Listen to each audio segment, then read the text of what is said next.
Assalamualaikum warahmatullahi wabarakatuh.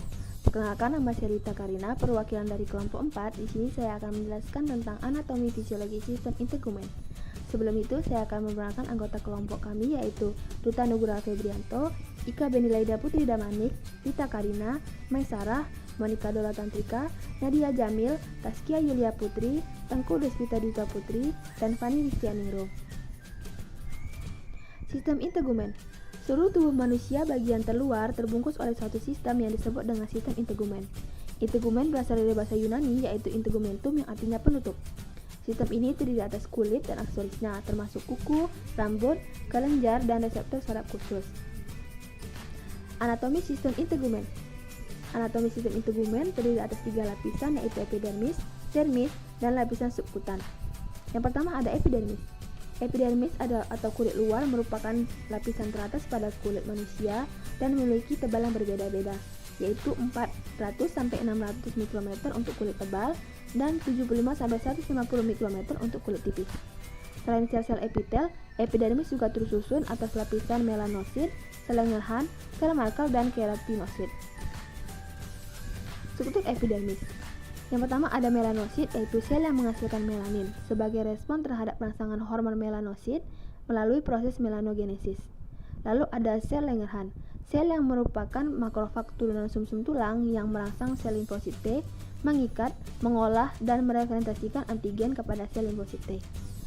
Lalu ada sel Merkel, sel yang berfungsi sebagai mekanoreseptor sensorik dan berhubungan fungsi dengan sistem neuroendokrin difus.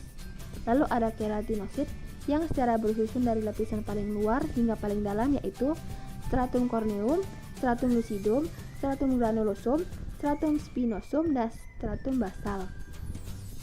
Yang kedua ada dermis. Dermis adalah lapisan yang mempunyai ketebalan 4 kali lipat dari lapisan epidermis. Tersusun dari jaringan penghubung dan penyokong lapisan epidermis dan mengikatnya pada lapisan dalam hipodermis. Lapisan ini terdiri atas lapisan papilaris dan lapisan retikular. Yang ketiga ada subkutan atau hipodermis. Subkutan merupakan lapisan kulit yang paling dalam, berupa jaringan adiposa yang memberikan bantalan antara lapisan kulit dan struktur internal seperti otot dan tulang. Subkutan mengandung banyak pembuluh darah, pembuluh limfa, dan saraf, juga terdapat gulungan kelenjar keringat dan dasar dari folikel rambut. Struktur aksesoris kulit. Yang pertama ada folikel dan rambut. Rambut terdiri dari batang yang terletak atas permukaan kulit dan akar rambut yang terletak di dalam kulit. Folikel rambut merupakan jaringan yang meliputi akar rambut yang terdiri dari komponen dermis dan epidermis. Rambut sendiri terdiri dari medula atau bagian tengah rambut yang terdiri dari sel-sel yang mengalami keratinasi. Yang kedua ada korteks, yaitu bagian terbesar dari rambut, terdiri dari sel-sel berbentuk runcing yang mengalami keratinisasi dan banyak mengandung pigmen. Lalu ada kutikula. Kutikula adalah membran tipis yang terdiri dari sel-sel pipih yang gepeng mengalami keratinisasi dan transparan. Lalu ada kuku. Kuku berproliferasi membentuk matriks kuku. Epidermis yang tepat di bawahnya menjadi dasar kuku yang berbentuk U bila dilihat dari atas dan diapit oleh lipatan kulit yang merupakan dinding kuku. Lempeng kuku terdiri dari sisik epidermis yang menyatu erat dan tidak mengelupas. Badan kuku berwarna bening sehingga kelihatan kemerahan karena ada pembuluh kapiler di dalam dasar kuku. Sel-sel stratum corneum meluas dari dinding kuku ke permukaan lempeng kuku sebagai kutikula. Kuku tumbuh di atas akarnya yang terletak di bawah lapisan tipis kulit yang dinamakan dengan kutikula. Lalu ada warna kulit. Warna kulit terutama ditentukan oleh oksihemoglobin yang berwarna merah, hemoglobin reduksi yang berwarna merah kebiruan, melanin yang berwarna coklat, keratohyalin yang memberikan penampakan opak pada kulit, dan lapisan stratum corneum yang memiliki warna putih kekuningan atau keabu-abuan. Fisiologi sistem integumen. Yang pertama, fungsi proteksi. Keratin melindungi kulit dari mikroba, abrasi atau gesekan, panas, dan zat kimia. Lipid yang dilepaskan mencegah evaporasi air dari permukaan kulit dan dehidrasi, serta mencegah masuknya air dari lingkungan luar tubuh melalui kulit. Sebum yang berminyak dari kelenjar sebasea mencegah kulit dan rambut kekeringan serta mengandung zat bakterisid yang berfungsi membunuh bakteri di permukaan kulit. Lalu pigmen melanin melindungi dari efek sinar UV yang berbahaya. Lalu ada sel-sel yang berperan sebagai sel imun yang protektif. Yang kedua ada fungsi absorpsi.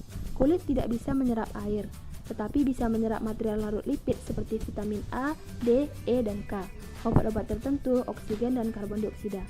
Yang ketiga adalah fungsi ekskresi. Kulit juga berfungsi dalam ekskresi dengan perantaranya dua kelenjar eksokrin, yaitu kelenjar sebasea dan kelenjar keringat. Yang keempat adalah fungsi persepsi. Kulit mengandung ujung-ujung saraf sensorik di dermis dan subkutis. Yang kelima, fungsi pengaturan suhu tubuh atau termoregulasi. Kulit berkontribusi terhadap pengaturan suhu tubuh melalui dua cara, yaitu pengeluaran keringat dan penyesuaian aliran darah pembuluh kapiler. Yang keenam adalah fungsi pembentukan vitamin D. Sintesis vitamin D dilakukan dengan cara mengaktifasi prekursor 7-dihidroksikolesterol dengan bantuan sinar ultraviolet. Enzim di hati dan di ginjal lalu memodifikasi prekursor dan menghasilkan kalsitriol, membentuk vitamin D yang aktif. Kalsitriol adalah hormon yang berperan dalam mengabsorpsi kalsium makanan dari traktus gastrointestinal ke dalam pembuluh darah. Selanjutnya adalah gangguan pada sistem integumen manusia. Yang pertama ada kanker kulit. Penyebab kanker kulit adalah pertumbuhan sel kanker yang tidak terkontrol di dalam jaringan kulit. Jika tidak diobati, sel-sel kanker ini akan menyebar ke organ lain seperti kelenjar getah bening, tulang, jaringan lunak, dan lain-lain. Lalu ada penyakit lupus. Penyakit lupus adalah penyakit autoimun atau kekebalan tubuh yang terganggu, di mana menyerang sel-sel tubuh yang sehat dan merusak jaringan lunak seperti kulit dan organ lainnya. Yang ketiga ada rubiola atau penyakit campak. Infeksi yang disebabkan oleh virus yang berkembang di dalam sel di daerah tenggorokan dan paru-paru, di mana akan merasakan demam, batuk, hidung berair, dan ruam-ruam pada kulit. Yang keempat ada jerawat. Terhalangnya pori-pori pada tubuh oleh minyak, kulit mati, atau bakteri. Yang kelima ada hemangioma. Hemangioma adalah pertumbuhan daging atau kulit, tetapi bukan kanker yang tumbuh karena pertumbuhan jaringan darah abnormal. Yang keenam ada cold sore. Cold sore adalah keadaan kulit melepuh, berbentuk bulat berisi cairan yang biasanya tumbuh di sekitar mulut atau sekitar wajah. Yang ketujuh ada psoriasis. Penyakit psoriasis adalah kondisi gangguan kulit kronis yang ditandai dengan bercak merah, terkadang menyerupai sisik pada kulit. Yang kedelapan ada rosacea. Rosacea adalah gangguan kulit kronis yang menyerang lebih dari 16 juta warga Amerika. Penyebab rosacea masih tidak diketahui dan tidak ada obatnya. Yang kesembilan ada eczema seboris. Eczema seboris adalah suatu kondisi kulit yang penyebabnya dua, yaitu pertama, produksi minyak sebum pada kulit yang berlebihan, dan yang kedua adalah jamur yang disebut dengan malassezia. Yang ke-10 ada hives. Hives atau urtikaria adalah gatal karena alergi yang disertai timbulnya benjolan-benjolan kecil pada kulit. Demikianlah hasil diskusi kelompok kami. Apabila ada kesalahan kata, saya mohon maaf. Saya akhiri, wabillahi taufiq wal hidayah. Wassalamualaikum warahmatullahi wabarakatuh.